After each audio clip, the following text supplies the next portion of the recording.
Obviously, I think the ball turning away from the left-hander is one very big advantage. Is one very big advantage when it comes to off spinners, and I think likewise left-arm orthodox spinners also enjoy bowling to right-hand batsmen. So for me, over the years, the left-hand batsmen have generally tended to receive a lot of bowling from round the stumps. So one thing that I've learnt better and started doing a lot more is varying the seam position, the point where I use the crease, going really wide to the middle of the box to try and get as close as possible, and also change over the stumps. Over the stump is one angle that I've used effectively over the last maybe 6 months or so. Look, even in the last test match, I told you that the pitch was really hard on the first couple of days, and that could have had an impact on the seam.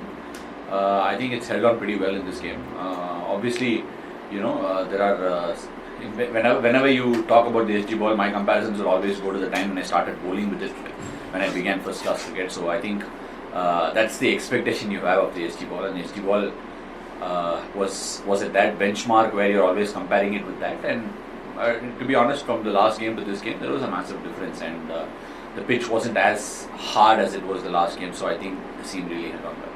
Look, I think Dan Lawrence is someone who likes using his feet a lot. We saw how he batted in Sri Lanka. He steps out a lot, he uses his feet, goes deep back into his crease and uses the offside holes.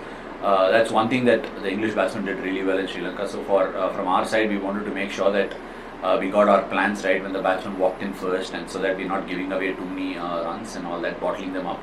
But like I said, in the past I might have been a little shy of using angles.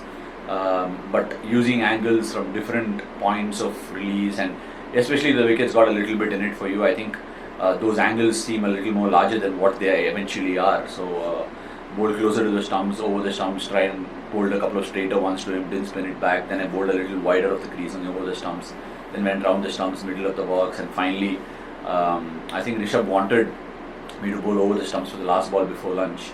But I felt the angle was good, and even Jinx agreed with keeping down the stump, so I went a little wider and sort of bowled at a different angle. The arm also went at a wider angle. At the end of the day, I think playing on wickets with a bit of help, even for the quicks, I think you need to take those percentage and calculated risks.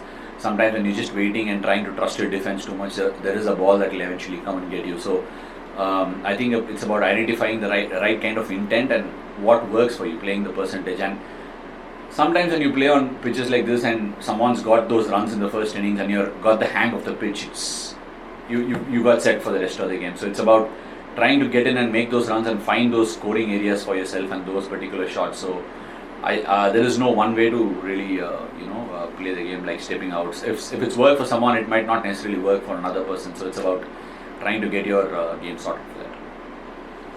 Thank you. Final two now. Prathamesh Dixit.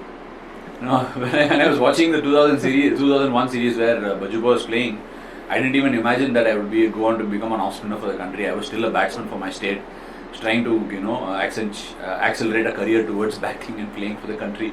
I wasn't even sure if I would go on to become a player for the Indian team.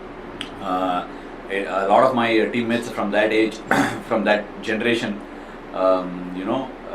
used to make fun of me because I used to bowl like Bajuba. My action, I used to try and bowl like him and all that. So from there on to come on and actually break a record of something that he possesses has to be incredibly special. But I didn't know of it. Now that I know of it, I do feel happy. Sorry Bajuba, by the way.